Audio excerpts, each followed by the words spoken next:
What's up, guys? Welcome back to the Educated Barfly. Today we're going to be making butterbeer. Kind of from Harry Potter, kind of not. So the brilliant thing about Harry Potter and butterbeer was that when J.K. Rowling wrote that book, she took something that was actually in existence and she weaved it into the world of Harry Potter. And I love it when writers do that. It's a very masterful stroke because basically what they're doing is taking something that seems authentic and that is authentic and then weaving it into the story that they're creating to give it authenticity. And then it became such a big hit and it became such a big thing that it sort of kind of became its own thing. But butterbeer definitely existed before Harry Potter. It was first published, well, it's called Buttered Beer is what it was actually called. And it was first published in a book called The Good Huswifes Handmaide for the Kitchin, I believe, from 1588. It is a Tudor era recipe, and basically they were trying to do things during the holidays with beer. So like they were brewing a lot of ale and stuff, and they were putting spices in it. And that's basically what this is. It's beer. So it's basically spiced beer with egg, butter, and sugar. And it is pretty gosh darn good. I will say before I start getting into all that Harry Potter stuff that I'm just going to kind of go through what you're going to need. You're going to need some ground ginger. You're going to need some ground cloves and some ground nutmeg to spice your beer. You're going to need 3 pints of real British ale. I'm using Sam Smith's Winter Welcome right now, which is one of my favorite beers. I really love it, but you can use something like Old Speckled Hen or Fuller's London Pride. If you have a specialty beer store around you, you might be able to find some of the more obscure British ales. Just pick a British ale that you like. It's got to be a real ale, and then use that. We're going to use 100 grams of butter, and then we're using 200 grams of Demerara sugar, which is the unrefined cane sugar. And 4 eggs. Well, actually 5. 5 egg yolks, though. We're not actually using the egg whites or the whole eggs. We're just using the yolks for this. Okay, so Harry Potter, let's get into it. The first mention of butterbeer in Harry Potter was in Harry Potter and the Prisoner of Azkaban. So when the students of Hogwarts School of Witchcraft and Wizardry hit a certain age, I think it's in their 3rd year, they get to go to this town called Hogsmeade. And in Hogsmeade, they have a place called the Leaky Cauldron where they can buy butterbeer. There's actually a couple of different places. There's the Leaky Cauldron, the Hogs Head, and there's one more that I can't remember where you can buy butterbeer for 2 sickles. Butterbeer is served both hot and cold in the Harry Potter world.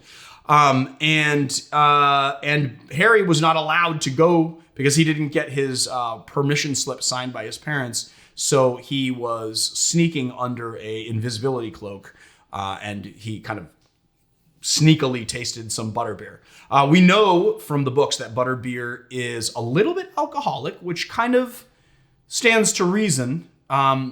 That the kids would have to hit a certain age because it's a lightly alcoholic drink. And then also that it tastes of butterscotch, which is going to be a little bit different than the real butterbeer that we're doing today.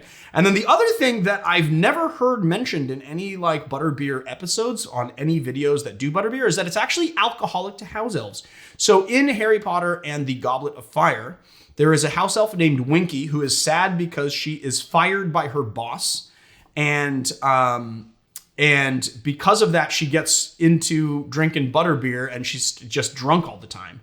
And so then this other house elf named Dobby, who is like the main house elf that was introduced in book 2, I believe, helps her out by taking her to this room called the Room of Requirement to sort of help her sober up. And the Room of Requirement, for those of you that don't know, in the Harry Potter world, is a room that appears whenever you need it, with everything that you need inside of it. So like if you were like walking down the hallway where the Room of Requirement was, you would be like, and you were like, oh, I really need a toilet. A door to a bathroom would just appear. Oh, Marius. So Lily was walking around the house and Marius was trying to quietly take her to the back and then slammed into a case and made a big old noise right in the middle of the video. But guess what? As we do on this channel, we are not going to be cutting. We are not going to be editing that out probably. Now we're really not because I've been making a big deal about it. We're just going to leave it in. All right, let's get into making our butterbeer. So the first thing we want to do is we're going to take some ale. I'm actually using warm ale. I got this totally at room temperature and I did not chill it because there's no point. We're gonna be putting it on fire. And I'm gonna turn this to a on and then to a low sort of medium-ish setting, medium setting. You do not want to boil this ale. You just want to simmer it this entire time. And then what we're going to do, it's a lot better when it's in my left hand, even though it's kind of weird to grab it that way. We're going to pull it on its side, and we're going to very slowly pour the ale in. The reason we want to do that is because we don't want to agitate it into bubbles too much.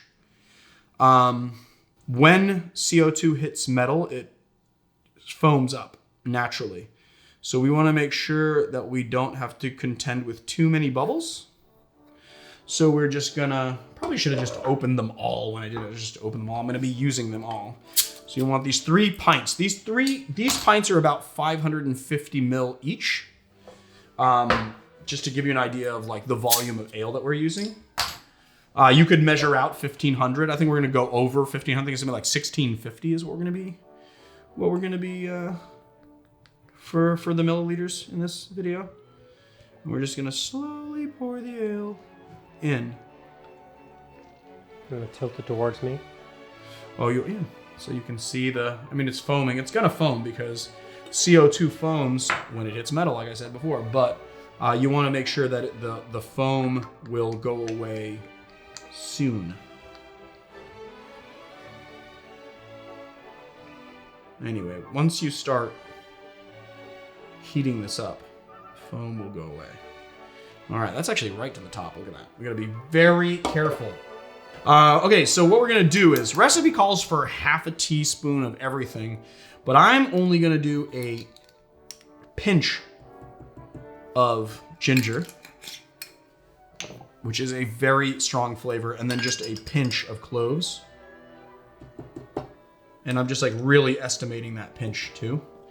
And then a full teaspoon of nutmeg. As you can tell, the nutmeg is the flavor profile I like the most. Put it all in there, and you can kind of put these aside here, and then we can just sort of stir in our spices. Ooh. You don't want to agitate it too much, guys, or it will spill. And Marius is like, please spill. So here's the thing. As you heat this, it's going to settle out all the CO2 in it. It's become a little bit flatter as we go. You want to just lightly, ever so gently stir in our beer. Okay, now, while we let that settle, after we stirred in everything, we are going to put this aside. We're going to take a fork and our 5 egg yolks and then 200 grams of sugar, and we're going to add the sugar in. Now, it's going to seem like a lot of sugar. It's going to seem like too much, really. But as you whip it, you want to whip it until it gets like first clumpy, and then it's going to turn into a very pale batter. And you just basically got to keep agitating it until all of the sugar has been combined with the egg yolk and it becomes sort of pale. And it's just a matter of beating it with a fork.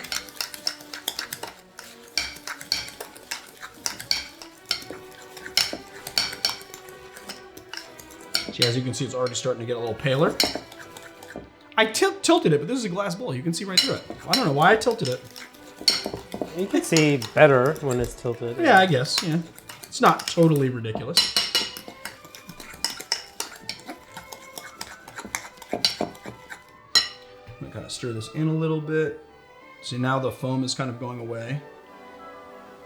You can hear it sort of, the CO2 kind of dissolving in there. But basically this once you spice it, it should become clear. You should just basically just have like clear beer. Like, look at that. All of the spice has kind of gone away. Not spice. That's not what I meant to say. All of the CO2 has gone away. And the spice is sort of sitting on top a little bit. And so we want to like agitate it, blend it in.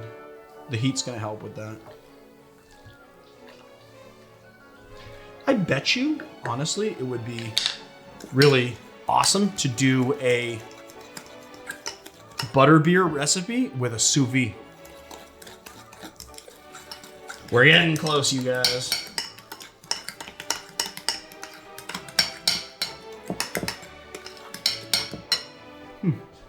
gonna pull out a spoon, I think, and give it a little. I'm gonna pull out my son's frozen spoon. Do a little. Well, tastes like ale with a bunch of spices in it.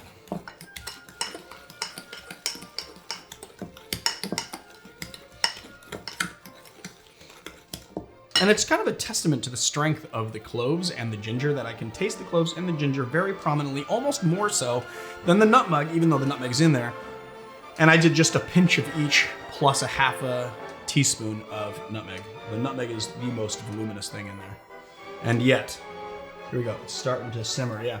So what you want is like really little bubbles on top. You can barely see them.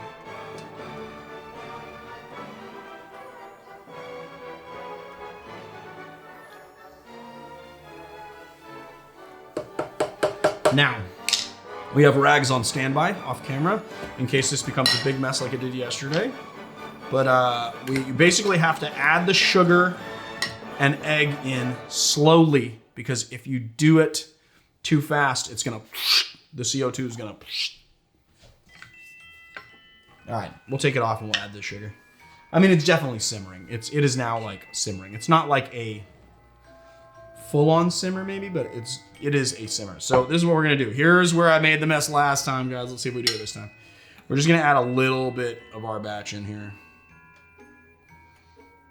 You don't want it to be too hot because you don't want the eggs to scramble.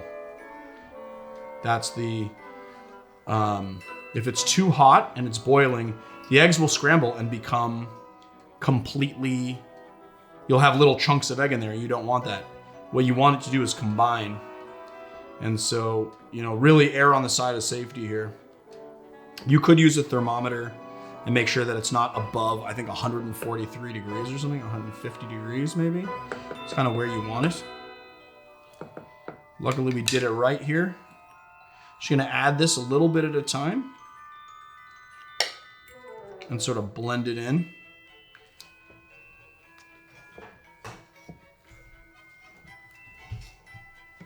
It is gonna foam up for sure. The other thing you don't want to do is burn the sugar to the bottom of the pan either. So you got to kind of keep this moving, and we want to do this off heat. It is going to basically look like tea when you're, well, it's going to look like tea with milk in it is what the look that you're kind of going for is.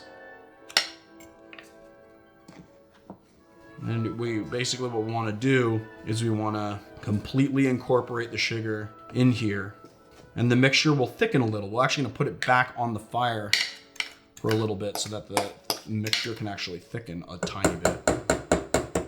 Here, I think I'm going to do this with this now. Just a little more.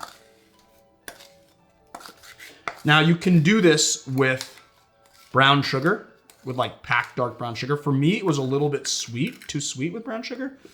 So I went with Demerara sugar, which I think would be the best. Let's see if I can. All right, I think that's about enough, right, Marius? Yeah. You know, I need is one of those like ones with a silicone top, so I can. I don't think I have one. I think that's enough. We can just leave that to the side. Okay, that's nice and combined. It's fully combined. To put it back on the heat to bring it back to a simmer. We're gonna simmer it for around 5 minutes. But we did not scramble our eggs. I might wanna lower the heat a little bit.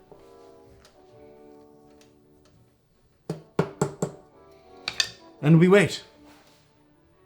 It is simmering, it is simmering. It's a very light simmer, but I think that's the only simmer you're gonna get. So then what you're gonna do is you're gonna take your butter, 100 grams. I cut it up into little bits to make it easier to melt. And then on top of that, I also let it sit out because you don't want chilled butter in this. You want to make sure that it's a little bit warm. It's easier. It's going to be easier to melt. It's not going to be putting cold stuff into hot stuff either. So just kind of bring it to room temperature. I'm going to put it all in there.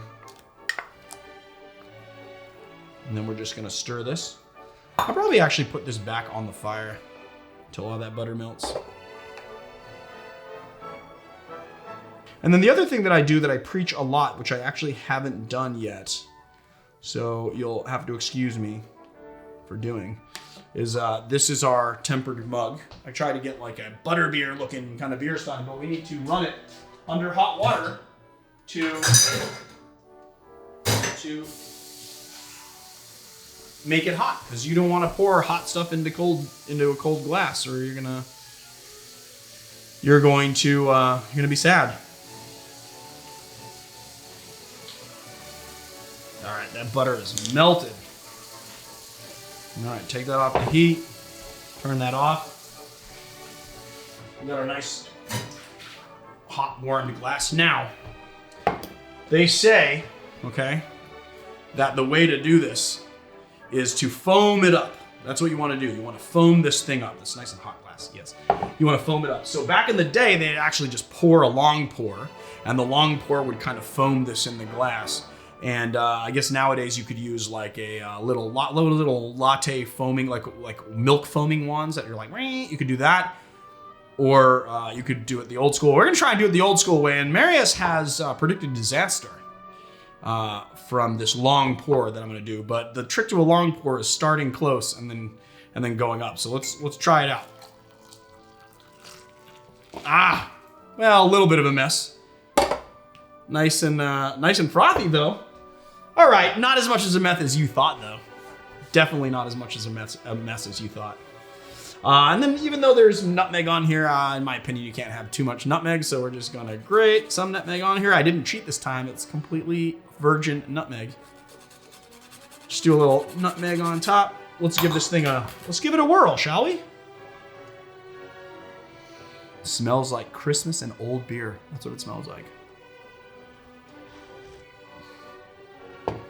Ooh, not bad. Not my favorite. Not bad though. Glad I didn't go heavy on the clove. I gotta say that clove is powerful. Powerful stuff. It tastes like Christmas. I mean, here's the deal. If I was like needing a hot drink in very cold, rainy England during the holidays, and I stopped into an ale house and they gave me this nice butterbeer, I would be very happy about it. I think. I don't know if I would drink this stuff by the gallon. It's very bitter on the finish because ale is going to be bitter, and that bitterness stays.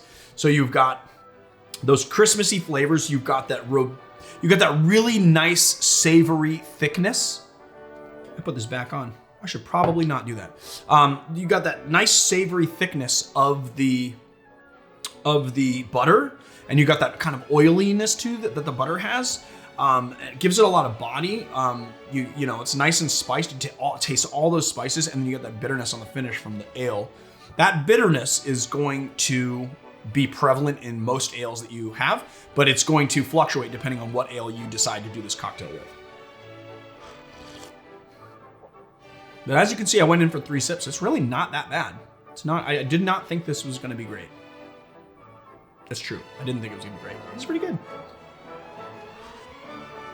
So there you have it, my friends. Butterbeer. Actual butterbeer. And then kind of sort of from Harry Potter, sort of halfway from Harry Potter Butterbeer. So if you like this channel, please hit, I just totally messed that up. If you like this channel, please hit like and subscribe, and check us out on Patreon, patreon.com/theeducatedbarfly. Check out our sponsors. We have some awesome sponsors, one of them being Staggerly Goods. That makes me look so great in these aprons. Right now, through the 1st, they have a 30% off discount. Staggerly Goods, so just go to Staggerly Goods, put stuff in your shopping cart, and then SLG Save 30 at checkout will give you 30% off. Check out our tool sponsor, Barfly Mixology Gear. They make all of our shakers and jiggers and the zester they made. They make really great quality bar gear. We really like them a lot. We're very happy to be partnered with them, so just check them out. On the intrawebs, or if you want, below every video that we do, we have some affiliate links on Amazon. So Amazon, we have our own Amazon store, and every single time you guys want to order some gear, if you click that affiliate link, we get a little bit of kickback from that, and it helps us create this show. And then check us out on Patreon. I think I said that before, but I'm gonna say it again. Patreon.com/theeducatedbarfly for exclusive content there. I hope you guys have a really good holiday season. I'll see you guys on another time.